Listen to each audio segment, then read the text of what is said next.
ನೆರೆಯ ರಾಜ್ಯ ಆಂಧ್ರಪ್ರದೇಶಕ್ಕೆ ರಾಜ್ಯದಿಂದ 4 ಕುಮ್ಕಿ ಆನೆಗಳನ್ನು ಮುಖ್ಯಮಂತ್ರಿ ಸಿದ್ದರಾಮಯ್ಯ ಅವರು ಇಂದು ಹಸ್ತಾಂತರಿಸಿದ್ದಾರೆ. ವಿಧಾನಸೌಧದ ಮುಂಭಾಗದಲ್ಲಿ ಮೆಟ್ಟಿಲುಗಳ ಮೇಲೆ ನಡೆದ ಸಮಾರಂಭದಲ್ಲಿ ಮುಖ್ಯಮಂತ್ರಿ ಸಿದ್ದರಾಮಯ್ಯ ಹಾಗೂ ಉಪಮುಖ್ಯಮಂತ್ರಿ ಡಿಕೆ ಶಿವಕುಮಾರ್ ಅವರು ಆಂಧ್ರಪ್ರದೇಶದ ಉಪಮುಖ್ಯಮಂತ್ರಿ ಹಾಗೂ ಅರಣ್ಯ ಸಚಿವ ಪವನ್ ಕಲ್ಯಾಣ್ ಅವರಿಗೆ ಆನೆಗಳನ್ನು ಹಸ್ತಾಂತರ ಮಾಡಿದರು. ಈ ವೇಳೆ ರಾಜ್ಯದಿಂದ ಆಂಧ್ರಪ್ರದೇಶ ರಾಜ್ಯಕ್ಕೆ ಕುಮ್ಕಿ ಆನೆಗಳನ್ನು ಹಸ್ತಾಂತರಿಸುವ ಒಡಂಬಡಿಕೆಗೆ ಸಹಿ ಹಾಕಿದರು.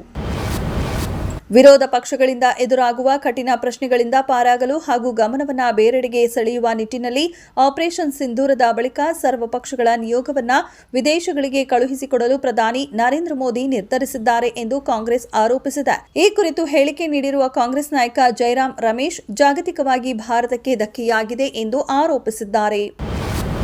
ಆರೋಗ್ಯ ಸಚಿವ ದಿನೇಶ್ ಗುಂಡೂರಾವ್ ಅವರು ರಾಜ್ಯದಲ್ಲಿ ಡೆಂಗಿ ನಿಯಂತ್ರಣಕ್ಕೆ ಕೈಗೊಂಡಿರುವ ಪೂರ್ವ ಸಿದ್ಧತೆಗಳ ಬಗ್ಗೆ ಮಾಹಿತಿ ನೀಡಿದ್ದಾರೆ. ಎಲ್ಲಾ ಜಿಲ್ಲೆಗಳಲ್ಲಿ ಡೆಂಗಿ ದಿನಾಚರಣೆ ಆಚರಿಸಿ ಬಿಬಿಎಂಪಿ ವ್ಯಾಪ್ತಿಯಲ್ಲಿ 700 ಸ್ವಯಂ ಸೇವಕರನ್ನ ನೇಮಿಸಿ ಅರಿವು ಕಾರ್ಯಕ್ರಮ ಹಮ್ಮಿಕೊಳ್ಳಲಾಗಿದೆ. ಸೊಳ್ಳೆ ನಿಯಂತ್ರಣ, ಹಾಟ್ಸ್ಪಾಟ್ಗಳ ಗುರುತಿಸುವಿಕೆ, ಫೀವರ್ ಕ್ಲಿನಿಕ್ಗಳ ಸ್ಥಾಪನೆ ಮಾಡಲಾಗಿದ್ದು ವಿಶೇಷವಾಗಿ ಬೆಂಗಳೂರಿನಲ್ಲಿ ಹೆಚ್ಚಿನ ಗಮನ ಹರಿಸಲಾಗಿದೆ. ಈಗಾಗಲೇ ಜಿಲ್ಲಾಧಿಕಾರಿಗಳು ಹಾಗೂ ಸಿಎಚ್ಒಗಳೊಂದಿಗೆ ಸಭೆ ನಡೆಸಿ ಜಾಗೃತಿ ಮೂಡಿಸಲು ಸೂಚನೆ ನೀಡಿದ್ದು 10,000 ಜನರಿಗೆ ತರಬೇತಿಯನ್ನು ನೀಡಲಾಗಿದೆ ಎಂದು ಸಚಿವರು ತಿಳಿಸಿದ್ದಾರೆ. ರಾಜಕಾಲುವೆಗಳು ಒತ್ತುವರಿಯಾಗಿದ್ದರೆ ಮುಲಾಜಿಲ್ಲದೆ ಕ್ರಮ ಕೈಗೊಳ್ಳಿ. ಎಷ್ಟೇ ದೊಡ್ಡ ಬಿಲ್ಡರ್ ಆಗಿದ್ರೂ ಸರಿ, ರಾಜಕಾಲುವೆ ಒತ್ತುವರಿ ತೆರವುಗೊಳಿಸಿ ಎಂದು ಮುಖ್ಯಮಂತ್ರಿ ಸಿದ್ದರಾಮಯ್ಯ ಅಧಿಕಾರಿಗಳಿಗೆ ಸ್ಪಷ್ಟನೆ ಸೂಚನೆ ನೀಡಿದ್ದಾರೆ. ಈ ವೇಳೆ ಮಾನ್ಯತಾ ಟೆಕ್, ಇಬ್ಯೂಮ್ಯಾನ್ ಪೋ ಹಾಗೂ ಕಾರ್ಲೆ ಖಾಸಗಿ ಬಿಲ್ಡರ್ಗಳು ರಾಜಕಾಲುವೆ ಒತ್ತುವರಿ ಮಾಡಿರುವುದನ್ನು ಅಧಿಕಾರಿಗಳು ವಿವರಿಸಿದರು.